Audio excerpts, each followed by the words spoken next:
بسم الله الرحمن الرحيم الحمد لله رب العالمين الصلاة والسلام على رسول الأمين وعلى آله وصحبه أجمعين أما بعد പ്രിയരെ അസ്സലാമു അലൈക്കും വറഹ്മത്തുള്ളാഹി വബറകാതുഹു.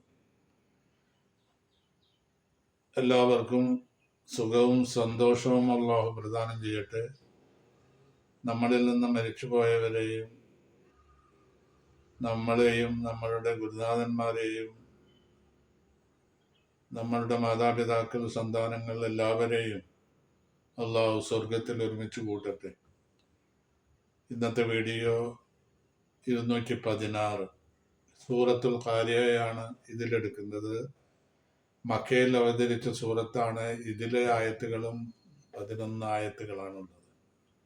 നമ്മുടെ ആദിയാത്ത് സൂറത്താണ് കഴിഞ്ഞ വീഡിയോയിൽ എടുത്തത്. അതിൽ വിശദമായി ഖിയാമത്ത് നാളിനെ സംബന്ധിച്ച് പറഞ്ഞിട്ടുണ്ട്. ഖാരിയ സൂറത്തിലും പറയുന്നത് ഖിയാമത്ത് നാളിനെ പറ്റിയാണ്. ഖിയാമത്ത് നാളിൻ്റെ ഭീകര അവസ്ഥകളെ സംബന്ധിച്ച് പറയുന്ന സൂറത്താണ് അൽ ഖാരിയ സൂറത്ത്. ഖാരിയ എന്ന് പറഞ്ഞാൽ ഇതിൻ്റെ ഈ സൂറത്തിൽ പറയുന്ന കാര്യങ്ങൾ ആദ്യം ഞാൻ പറയാം. തത്തഹദ്ദസു അനിൽ ഖിയാമ വഅഹ്വാലിഹ, ഖിയാമത്ത് നാളും അതിലുള്ള ഭീകര സംഭവങ്ങളും എടുത്തു പറയുന്നുണ്ട്. ഇതിൽ ഖുറൂജിന്നാസി മിനൽ ഖുബൂരി, മനുഷ്യർ ഖബറിൽ നിന്ന് പുറത്തേക്ക് വരിക. അപ്പോൾ ഇന്തിശാരിയും അവര് വ്യാപിക്കുക. കൽ ഫറാശി, പാറ്റകളെ പോലെ പാറി നടക്കുന്ന ഒരവസ്ഥ വരുന്നുണ്ട്. അത് മനുഷ്യർ ഖബറിൽ നിന്ന് വന്നോ ഇങ്ങനെ പാറ്റകളെ പോലെ പാറി നടക്കുക. യജീസുന, അവര് മുട്ടുകുത്തി പോകുന്നു. അവര് ഒരു നല്ലൊരു സിസ്റ്റത്തിലല്ല അവർ പോയിക്കൊണ്ടിരിക്കുന്നത്. മീൻ ശിദ്ദത്തി ഹീറത്തിഹിം ഫസഇഹിം, അവരുടെ ഭയവും പരിഭ്രമവും ശക്തിയായതുകൊണ്ട് അവരൊരു സാധാരണ ഒരു നോർമൽ സ്റ്റേജിലല്ല അവർ പോയിക്കൊണ്ടിരിക്കുന്നതും. അപ്പോൾ ഈ ഭീകര സംഭവം ഖാരിയ എന്ന് പറഞ്ഞാൽ ഖിയാമത്ത് നാളിൻ്റെ പേരുകളിൽ പെട്ട ഒരു പേരാണ്. പല പേരുകളും ഉണ്ട്. ഖാരിയ എന്ന പേര് വെച്ചതിന് കാരണം സുമ്മിയത്ത് ബിഹാ ലിഅന്നഹ തഖ്റഉൽ ഖലായിഖ ബിഅഹ്വാലിഹ, വളരെയധികം ഭീകരമായ സംഭവങ്ങളാണ് ഈ ആയത്തിൽ അല്ലാഹു തആല എടുത്തു പറയുന്നത്. സൃഷ്ടികളെല്ലാം വളരെ ഭയത്തിനും പ്രയാസത്തിനുമാകുന്ന ഒരു രംഗമാണ്. ഖറയ എന്ന് പറഞ്ഞാൽ നിർബുന്ന, അടിക്കുക, ഇടിക്കുക, ശക്തിയോടെ അടിക്കുകയും ഇടിക്കുകയും ചെയ്യുന്നതിനാണ് ഖറയ എന്ന് പറയുന്നത്. അങ്ങനെയുള്ള ഒരവസ്ഥയാണ് ഖാരിയ എന്ന് പറയുന്നത്. അപ്പോൾ അറബികൾ പറയും ഖറഅത്തുഹും അൽ ഖാരിയ ഇദാ വഖഅ ബിഹിം അംറുൻ ഫദിഉൻ, വളരെ വിഷമമുള്ള കാര്യം, വളരെ ദുർഘടമായ കാര്യങ്ങൾ വന്നു ഭവിക്കുമ്പോൾ അവർ പറയുന്ന വാക്കാണ് ഖറഅത്തുഹുൽ ഖാരിയ എന്ന് പറയുന്നത്. അപ്പോൾ ഖാരിയ എന്ന് പറഞ്ഞാൽ വളരെയധികം ശക്തിയായി അടിക്കുക, അല്ലെങ്കിൽ ഇടിക്കുക, അല്ലെങ്കിൽ ഭീകര സംഭവങ്ങൾ ഉണ്ടാവുക എന്നുള്ളതാണ് ഖാരിയ എന്ന് പറഞ്ഞാൽ. ഇനി ഈ സൂറത്തിൽ പ്രവേശിക്കുകയാണ്. അൽ ഖാരിയത്തും അൽ ഖാരിയ വമാ അദ്റാക മൽ ഖാരിയ, 3 ആയത്തുകൾ. അത് അൽ ഖാരിയ എന്ന് പറയുന്ന ഒരായത്ത്, മൽ ഖാരിയ എന്ന് പറയുന്നത് 2ാമത്തെ ആയത്ത്, വമാ അദ്റാക മൽ ഖാരിയ 3ാമത്തെ ആയത്ത്. ഈ 3 ആയത്തിലും കൂടി ഇതിന്റെ ആശയം പറഞ്ഞു നോക്കിയാൽ 3 ആയത്തും കൂടി ഭീകര സംഭവം എന്ന് മാത്രം പറഞ്ഞ് അവസാനിപ്പിക്കുക. ആ ഭീകര സംഭവത്തെ സംബന്ധിച്ച് എന്താണ് ഭീകര സംഭവം, എന്തറിയാം നിങ്ങൾക്ക് ഭീകര സംഭവത്തെ സംബന്ധിച്ച് റസൂലിനോട് ചോദിക്കുക.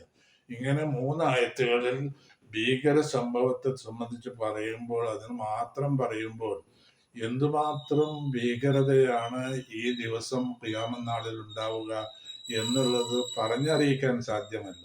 ഒരാൾക്കും ഹൃദയത്തിൽ അതിനെ തസവൂറാക്കുവാൻ പോലും സാധ്യമല്ല. ഇന്ന നിലക്കാവും, ഒരു ഭീകര സംഭവം കേട്ട് കഴിഞ്ഞാൽ ഇന്ന നിലക്കാവുമെന്ന് നമ്മൾക്ക് ഹൃദയത്തിൽ രൂപപ്പെടുത്താൻ കഴിയും. ഇത് അതിനും കൂടി പറ്റാത്ത ഒരു അവസ്ഥയാണ് ഖിയാമത്ത് നാളിൽ ഉണ്ടാവുന്നത് എന്നർത്ഥം. ഞാൻ വായിക്കാം. അൽഖാരിയത്തു, ആ ഭീകരമായ സംഭവം, ഭയങ്കര സംഭവം എന്നൊക്കെ പറയാം. മൽഖാരിയത്തു, ഭീകര സംഭവം എന്താണ്? അയ്യുഷയ്യൻ, ഇതെന്താണ് ഈ ഭീകര സംഭവം? ഖിയാമത്ത് നാളാണ്. അതൊരു മനുഷ്യന് രൂപപ്പെടുത്തുവാൻ കഴിയില്ല. അത് രൂപപ്പെടുത്തുവാനോ അതിനെ വിശേഷിപ്പിക്കപ്പെടുവാനോ കഴിയാൻ പറ്റാത്ത, അതിലും ഭയങ്കരമാണ്. അത്രയും വലുതാണ് കാര്യത്ത് എന്ന് പറയുന്ന ആ ഖിയാമത്ത് നാൾ. ഒമാതരാക്ക മൽക്കാരിയ, ഖിയാമത്ത് നാൾ, കാര്യത്ത് എന്താണെന്ന് നിങ്ങൾക്ക് എന്തറിയാം? അയ്യു ഷെയ്ൻ ആലമക്കെ മാ ഷെയ്നുൽ ഖാരിയ, നബിയോട് ചോദിക്കുകയാണ്, ഈ ഇതിനെ സംബന്ധിച്ച് നിങ്ങൾക്ക് എന്തറിയാം എന്ന് റസൂലിനോട് ചോദിക്കുക അല്ലാഹു തആല. അത് ചോദിക്കുന്നത് മനസ്സിലാക്കാൻ വേണ്ടിയല്ല, അതിൻ്റെ മഹത്വം, അതിൻ്റെ ആ ഭീകരത എടുത്തു കാണിക്കാൻ വേണ്ടിയാണ് അള്ളാഹു ഇതേ നിലയിലുള്ള പ്രയോഗങ്ങൾ നടത്തിയത്. ആദ്യം മൽഖാരിയ എന്ന് പറഞ്ഞു, പിന്നെ മൽഖാരിയ എന്ന് പറഞ്ഞു, ഒമാതരാക്ക മൽഖാരിയ എന്ന് പറഞ്ഞു. ഇതെല്ലാം അള്ളാഹു സുബ്ഹാനഹു വ തആല അതിന്റെ ഭീകരതയെ എടുത്തു കാണിക്കുവാൻ വേണ്ടി പറയാം. ഹൃദയത്തിന്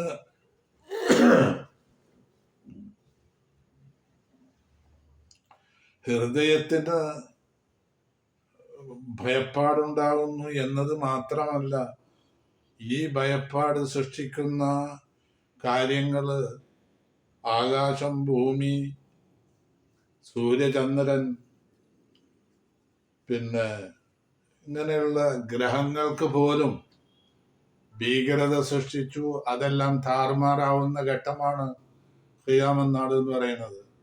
അപ്പൊ അതിനെ സംബന്ധിച്ച് തഫ്സീർ പറയുന്നത്, ഇന്നഹാ ലാ തുഫ്സിഉ അൽ ഖുലൂബ ലാ തുഫ്സിഉ അൽ ഖുലൂബ ഫഹസ്ബു, ഹൃദയത്തിന് മാത്രം ഭയപ്പാടുണ്ടാവുക എന്നത് മാത്രമല്ല, ബൽ തുഅസ്സിറു ഫിൽ അജ്റാം അൽ അലീമ, വലിയ വലിയ ആകാശങ്ങൾ തുഅസ്സിറു ഫിൽ സമാവാതി, ആകാശത്തിൽ ഇത് സൃഷ്ടിക്കുന്ന കാര്യങ്ങൾ എന്താ? ആകാശം പൊട്ടിപ്പൊളിയുക. ഇന്ന് ഇതേവരേക്കും ഒരു തകർച്ചയും അനുഭവപ്പെടാത്ത ആകാശം പൊട്ടിപ്പൊളിയുക. നമ്മള് ഫലക്ക് സൂറത്തില്, തബാറക്കല്ലദീ ബിയദിഹിൽ മുൽക്ക് എന്ന് പറയുന്ന സൂറത്തില് ഒരു ചോദ്യമുണ്ട്. അല്ലാഹു സുബ്ഹാനഹു വ തആല ഹൽ തറാ മിൻ ഫുതൂർ, ആകാശത്തിന് വല്ല പൊട്ടോ പൊളിയോ നീ കാണുന്നുണ്ടോ എന്നുള്ള ഒരു ചോദ്യമുണ്ട്. ഒരു പൊട്ടും പൊളിയും അതിനെ സൃഷ്ടിച്ചിടം മുതൽ ഇന്ന് ഖിയാമത്ത് നാൾ വരെ ഒന്നും സംഭവിക്കാതെ, ഒരു മെയിൻ്റനൻസും ചെയ്യേണ്ടി വരാതെ, അങ്ങനെ വളരെയധികം ആശ്ചര്യകരമായ വിധത്തിൽ നിലനിൽക്കുന്നതാണ് ആകാശവും സൂര്യചന്ദ്രനും. അതിൻ്റെ ഉപയോഗങ്ങളെല്ലാം ഇവിടെ നടന്നുകൊണ്ടിരിക്കുക. അപ്പോൾ യാതൊരുവിധ ഒരു മെയിൻ്റനൻസിനും ആവശ്യമില്ലാത്ത നിലക്ക് നല്ല നിലയിൽ അത് നടന്നുകൊണ്ടിരിക്കുകയാണ്. ആകാശം, ഈ ഗ്രഹങ്ങളൊക്കെ, ആകാശം, ഭൂമി, പിന്നെ സൂര്യചന്ദ്രൻ എല്ലാം തന്നെ. അതിന് ഇൻഷിഖാഖ് സംഭവിക്കുക ആകാശത്തിന്. ഒഫില്ലർദി, ആ ഭൂമിയിൽ സംഭവിക്കുന്നത് എന്താ? ഭൂമി പ്രകമ്പനം കൊള്ളുക, വിറയ്ക്കുക, പിന്നെ ജൽസലത്തുണ്ടാവുക. പർവ്വതങ്ങൾ എന്ന് പറഞ്ഞാൽ എന്തെന്നെ ചെയ്താലും വിളക്കി മാറ്റാൻ പറ്റാത്തതാണ് പർവ്വതങ്ങൾ എന്ന് പറയുന്നത്. പർവ്വതങ്ങൾ ഭൂമിക്ക് ആണിയായിട്ടാണ് എന്ന് ഖുർആനിൽ പലയിടത്തും പറഞ്ഞിട്ടുണ്ട്. അപ്പോ ഈ പർവ്വതങ്ങളെ ആണിയാക്കി ഭൂമിയെ ഉറപ്പിച്ചു നിർത്തിയതാ. ഈ പർവ്വതങ്ങള് പിന്നെ അത് തകിട് പൊടിയായിട്ട് പാറിപ്പറക്കുന്ന വിധത്തിലായിത്തീരും. തകിട് പൊടിയാവുമ്പോ കുറച്ച് ഒരു ബിൽഡിങ് പിന്നെ തകിട് പൊടിയാവുക എന്ന് പറഞ്ഞാൽ ബിൽഡിങ് തകിട് പൊടിയായി അവസാനം ഒരു പിന്നെ ചരൽക്കല്ലുകളായി മാറുക. അല്ലെങ്കിൽ അതും തടുപൊടിയായാൽ പിന്നെന്താ അവിടെ സംഭവിക്കുന്നത്? അത് കാറ്റിന് പാറിപ്പറക്കാൻ കഴിയും. അതുപോലെ പർവ്വതങ്ങളും പാറിപ്പറന്നു പോവുക. പർവ്വതങ്ങളായ നിലയ്ക്കല്ല പാറിപ്പറക്കുന്നത്, പർവ്വതത്തിന്റെ ഘടന മാറി അത് തകിട് പൊടിയായി അപ്പോൾ കാറ്റിന് പാറിപ്പറക്കാവുന്ന രൂപത്തിലെത്തും. അതുപോലെ ആകാശം ഇടിഞ്ഞു പൊടിഞ്ഞു വീഴും, ഭൂമി വിറ കൊണ്ട് അല്ലെങ്കിൽ പ്രകമ്പനം കൊണ്ട് ഒക്കെ ആവും. പിന്നെ നക്ഷത്രങ്ങളാണെങ്കിൽ അത് ഉതിർന്നു വീഴും. സൂര്യനും ചന്ദ്രനുമാണെങ്കിൽ അതിന് തെക്കുവീറുണ്ടായി അതിന് ചുരുട്ടപ്പെട്ടു. അത് പൂർവ സ്ഥിതിയിൽ അതിന് പ്രവർത്തിക്കാൻ കഴിയാതെ വന്നു. ഇങ്ങനെയുള്ള എല്ലാ കാര്യങ്ങളും ഉണ്ടാവുകയാണ്. അപ്പോൾ ഹൃദയത്തിന് മാത്രം ഭയമുണ്ടായി എന്നല്ല പറയുന്നത്. ഇതിന് എല്ലാ ഈ ഫലക്കുകൾക്ക്, ഗ്രഹങ്ങൾക്ക് പോലും കേടുപാടുകൾ സംഭവിക്കുക. അപ്പോൾ പിന്നെ അതാണ് ഖിയാമത്ത്. മാത്രവുമല്ല യൗമയകൂനുന്നാസു കൽ ഫറാശിൽ മബ്സൂസ്.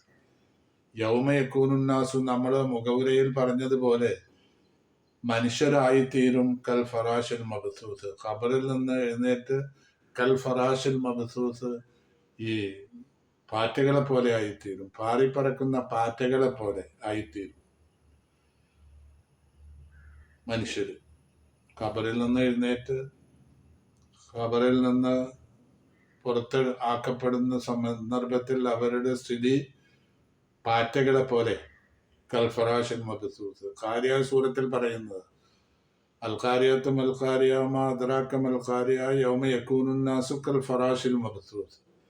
പിന്നെ വതകൂനുൽ ജിബാലു കൽഅഹ്നിൽ മൻഫൂഷ്. തകൂനുൽ ജിബാലു ഇപ്പം നമ്മൾ പറഞ്ഞ കാര്യങ്ങൾ തന്നെയാണ്. തകൂനുൽ ജിബാലു പർവ്വതങ്ങളായിത്തീരും കൽഅഹ്നിൽ മൻഫൂഷ് പാറിപ്പറക്കുന്ന പഞ്ഞി പോലെ, അതല്ലെങ്കിൽ സൂഫ് പോലെ ആയിത്തീരും. തക്കൂനുൽ ജിബാലു പർവ്വതങ്ങളാവും കൽഅഹ്നിൽ മൻഫൂഷ് കടഞ്ഞ പഞ്ഞി പോലെ ആയിത്തീരും. കാറ്റിന് അതെല്ലാം പാറിപ്പറന്നു പോകും. അങ്ങനത്തെ ഒരു അവസ്ഥയിൽ പർവ്വതങ്ങൾ ആയിത്തീരുമ്പോൾ ആ വസ്തുക്കളെല്ലാം കാറ്റിന് പറന്നു പോകുന്ന വിധത്തിലാണ് ആയിത്തീരുക. അത് പർവ്വതങ്ങളാണത്. പിന്നെ ഇനി പറയുന്നത് ഇങ്ങനെ ഒക്കെ ആയി തീർന്നു കഴിഞ്ഞാൽ പിന്നെ ഹിസാബും ജസാവുമാണ് അടുത്ത സ്റ്റെപ്പ് വരാൻ പോകുന്നത്. അവിടെ മനുഷ്യന് വിചാരണ ചെയ്യും. വിചാരണയിൽ അല്ലാഹു സുബ്ഹാനഹു വ തആല പ്രതിഫലം നൽകും. അങ്ങനെ പ്രതിഫലം നൽകുമ്പോൾ അതിനെ വിചാരണ ചെയ്യുന്നത് നന്മ തിന്മകളെ തൂക്കി നോക്കും. അള്ളാഹു അതിനുള്ള സംവിധാനം നിശ്ചയിച്ചിട്ടുണ്ട്. തുലാസ് ആഖിറത്തിൽ നടക്കുന്ന തൂക്കിനോട്ടം ഏത് നിലയിലാണ് എന്നുള്ളത് നമുക്ക് ചിന്തിക്കാൻ പോലും കഴിയില്ല. എങ്ങനെയാണ് വിചാരണ ഇത്രയധികം സൃഷ്ടികളെ ഒരു കുറഞ്ഞ സമയം കൊണ്ട് വിചാരണ ചെയ്ത് എല്ലാം വളരെ നീതിപൂർവം നിർണയിക്കപ്പെട്ടുകൊണ്ട് അവിടെ വിജയിച്ചവനും പരാജയപ്പെട്ടവനും ആരെന്ന് തീരുമാനിക്കുന്ന ഘട്ടവും സന്ദർഭം ഉണ്ടായിത്തീരുന്നത് എങ്ങനെയാണെന്ന് നമുക്ക് ഊഹിക്കാൻ പോലും വയ്യ. അത് ആഖിറത്തിൽ നടക്കുന്ന കാര്യമാണ്. ബർസഖിലും ആഖിറത്തിലും നടക്കുന്ന കാര്യം എങ്ങനെയാണെന്ന് നമ്മൾ മനസ്സുകൊണ്ട് ചിന്തിച്ചാൽ നമ്മൾക്ക് പിടികിട്ടില്ല. അത് അല്ലാഹു സുബ്ഹാനഹു വ തആല നിശ്ചയിച്ച പോലെ എല്ലാ കാര്യങ്ങളും നടക്കും. ബർസഖിൽ നടക്കുന്ന കാര്യത്തിന് നമ്മൾ ആരും ദൃക്സാക്ഷികളല്ലല്ലോ, നമ്മൾ കണ്ടിട്ടില്ലല്ലോ. കാണാത്ത കാര്യങ്ങളിൽ വിശ്വസിക്കുമ്പോഴാണ്, അതാണ് മൂമിന്റെ ലക്ഷണം. അലിഫ് ലാം മീം ദാലിക കിതാബു ലാ റൈബ ഫീഹി എന്ന് പറഞ്ഞിട്ട് അൽ ബഖറ സൂറത്തിന്റെ ആദ്യത്തിൽ പറയുന്നത് അല്ലദീന യുമിനൂന ബിൽ ഗൈബി, അദൃശ്യമായ കാര്യങ്ങളെ കൊണ്ട് വിശ്വസിക്കുക എന്നുള്ളത് ഈമാന്റെ ഒരു ഭാഗമാണ്. അപ്പോൾ ബർസഖും നമ്മൾക്ക് അദൃശ്യമാണ്, ആഖിറത്തിൽ നടക്കുന്ന കാര്യങ്ങളും നമ്മൾക്ക് അദൃശ്യമാണ്. അതെല്ലാം ദൃശ്യമാവുന്നത് എന്നാണ്? മരണപ്പെട്ട് കഴിഞ്ഞാൽ. മരണപ്പെട്ട് ഖിയാമത്ത് നാളിൽ നടക്കുന്ന സംഭവങ്ങൾ എന്തൊക്കെയാണെന്ന് നമുക്കറിയില്ല. അപ്പോൾ അതറിയുന്നത് അള്ളാഹുവിൻ്റെ തുലാസും അള്ളാഹുവിൻ്റെ ഹിസാബും അള്ളാഹുവിൻ്റെ ജസാവും വിചാരണയും അള്ളാഹു നൽകുന്ന പ്രതിഫലങ്ങളും അവിടെ സ്വർഗവും നരകവും ഷഫീ ആരാണ് സഈദ് ആരാണെന്ന് തീരുമാനിക്കുന്ന സന്ദർഭവും ഇതൊക്കെ നമ്മൾക്ക് അദൃശ്യമായ കാര്യങ്ങളാണ്, ഗൈബിയായ കാര്യങ്ങളാണ്. അവിടെ തൂക്കി നോക്കുക. എന്ത് നീക്കി നോക്കുക? ഓരോരുത്തരുടെയും ഹസനാത്തും സയ്യാത്തും തൂക്കി നോക്കുക, നോക്കി നിർണയിക്കപ്പെടുക. അതിനെ പറ്റിയാണ് 6-ാമത്തെ ആയത്തിൽ പറയുന്നത്. فأما من ثقلت موازينه فهو في عيشة راضية فأما من ثقلت അപ്പോൾ ഒരുത്തൻ സക്കുലത്ത് ഭാരമായിരിക്കുന്നു, ഭാരം കൂടിയതായിരിക്കുന്നു, മവാസീനു അവന്റെ തുലാസ് ഭാരം കൂടുമ്പോൾ അത് ഹസനാത്ത് കൂടിയതിനെ പറ്റി പറയുന്ന കാര്യമാണ്. അമ്മ മൻസക്കുലത്ത് മവാസീനുഹു തുലാസ് ഭാരം കൂടിയതാവത് എപ്പോഴാ? ഹസനാത്ത് അവന്റെ നന്മ വർദ്ധിക്കുമ്പോഴാണ് തുലാസിന് ഭാരം കൂടുക. തുലാസിന് ഭാരം കുറയപ്പോഴാണ്? അത് തിന്മ അധികരിക്കുമ്പോഴാണ്. ഇപ്പോൾ നന്മ അധികരിക്കുന്നതിനെ സംബന്ധിച്ചാ പറഞ്ഞത് അമ്മ മൻസക്കുലത്ത് മവാസീനുഹു അവന്റെ തുലാസ് ഭാരം കൂടുമ്പോൾ അങ്ങനെയുള്ളവൻ റുജ്ജിഹത്ത് മവാസീനു ഹസനാത്തിഹി വസാദത്ത് ഹസനാത്തുഹു അവന്റെ നന്മകൾ വർദ്ധിച്ചുകൊണ്ട് അവന്റെ തുലാസ് ഭാരം കൂടിയതായി വരുമ്പോൾ ഫഹുവ അവൻ ഫി ഈശത്തിൽ റാദിയ സംതൃപ്തമായ ഒരു ജീവിതത്തിലായിരിക്കും അവൻ വരാൻ പോകുന്നത്. ഇങ്ങനെ ഭാരം കൂടിയ ആളുകള്, നന്മ ഭാരം കൂടിയ ആളുകള്, അല്ലെങ്കിൽ തുലാസ് ഭാരം കൂടിയ ആളുകള് വിജയികളുടെ കൂട്ടത്തിലാണ് എണ്ണപ്പെടുക. അവൻ സഈദായിരിക്കും, വിജയിയായിരിക്കും. അവൻ നല്ല സുഖസുന്ദരമായ ജീവിതമാണ്, അവന് സംതൃപ്തമായ ജീവിതമാണ് അവന് ലഭിക്കാൻ പോകുന്നത്. അതായത് സ്വർഗവും സ്വർഗീയ നിഅമത്തുകളും അനുഗ്രഹങ്ങളും. വഅമ്മ മൻ ഖഫത്ത് മവാസീനുഹു ആരുടെ